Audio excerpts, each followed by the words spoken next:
right, the first court petition has been filed over the Las Vegas massacre. The family of one of the victims, John Phippen, is asking for a court-appointed special administrator to oversee the gunman's estate.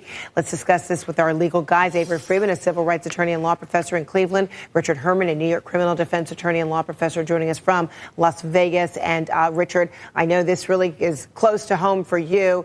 This happening right in your backyard a week ago, a venue and an activity that your family has enjoyed. But thank goodness none of them were harmed. But you do have know people who were impacted. So our hearts are with you and all of your fellow Las Vegas friends and family members. So, Avery, you first on the significance then of this petition.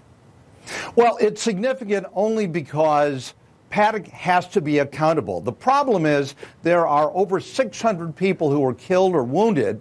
And when you divide up the value of what Paddock's estate is going to be, and it will be responsible, there's not going to be very much money to go around.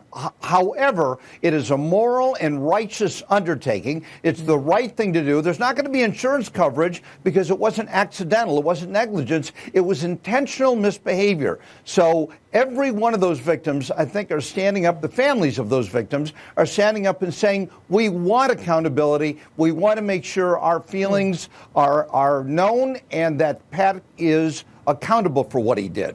So, Richard, could this just be the tip of the iceberg? Will we see dozens of other petitions like this? Sure. Well, Fred, I think that some smart and creative attorneys here in Las Vegas could make a claim that the hotels had an obligation and a duty to protect the patrons utilizing the hotels and in or around the hotels. And the question is, there's cameras every 2 feet in Las Vegas. And for someone to move that much ammunition and firepower into a room on camera, that's a minimum of suspicious activity. And, I don't know what they're looking at, to be honest with you. But, that's just incredible that something like this could happen, Fred. It's so simple to wand the luggage, to put it through like the airport, and then you prevent this from ever happening again. It's a simple fix, and from it's not a simple last fix. week, it's not a simple here fix right now. Just terrible. So, Richard, I wonder, is it really suspicious in a place like Las Vegas where you have a lot of performances? Right. Sometimes people are traveling with a lot of luggage or with groups where there's a lot of equipment, involved, whether it be costumes or, any other kind of performance-related baggage. And perhaps that's why, this gunman knew that, it wouldn't look unusual in order to do this. Well, that's what he banked on, that he'd be able to do this. And he could do it. But it's so simple, Fred. It's like you go to the airport. They scan the luggage. In the hotels here, I think the Wynn has started that already. You just start scanning all the luggage. No questions asked. And there's no way you're going to get assault rifles and ammunition up to these rooms. Okay, and Avery? What are you talking about, Avery? It's a simple fix. It is not a simple fix because if there is no law that deals with the issue of the kind of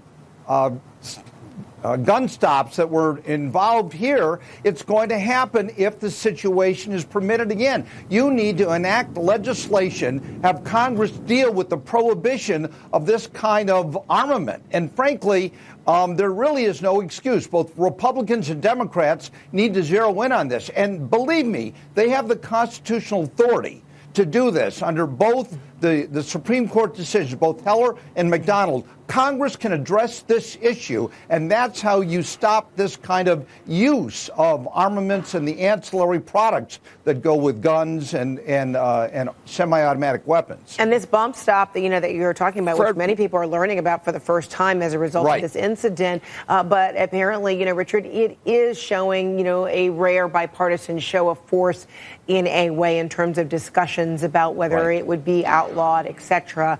And do you see this horrible massacre, the worst in U.S. history, as really potentially being influential in changing or modifying laws as it pertains to firearms? It's doing nothing, Fred. These bump stocks have been around for a long time. In 2013, Senator Dianne Feinstein brought a bill to try to ban them. Nobody wants to hear it. They don't care. And bump stocks are the tip of the iceberg, now. Fred.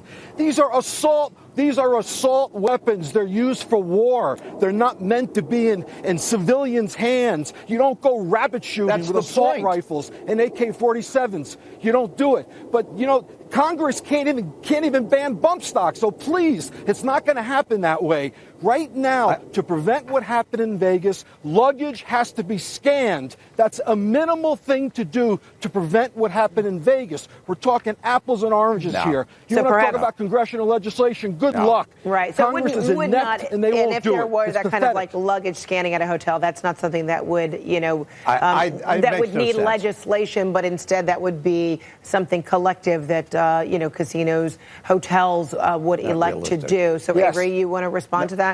Quickly? Yeah. I mean, look, we got to get real on this stuff, whether it's Las Vegas, whether it's Kansas City, whether it's Boston. The fact is that if you restrict the use of the kind of ancillary product that was used here, then you minimize the likelihood. If you're going to start scanning luggage in every airport in the country, that is billions of dollars for what purpose? Let's ban the ancillary armament to stop this sort of thing so it's not going to recur. And it is serious, and I think there is bipartisan support for this kind of legislation. And then, Richard, I'd be remiss in asking, you are a resident of Las Vegas, friends and family there. How has this, tainted, changed, impact, your day-to-day life there in Vegas?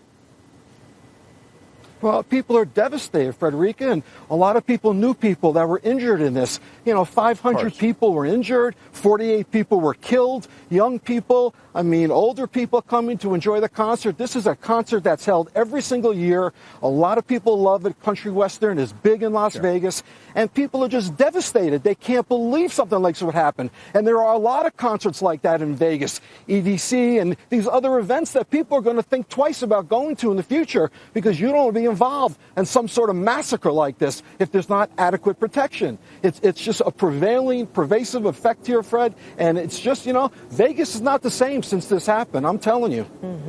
Our hearts are with you and everyone impacted.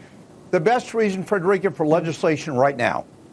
All right, Avery Freeman, Richard Herman, we'll leave it right there from Las Vegas and Cleveland. Okay, Fred. Appreciate it. All right, and we'll be right back.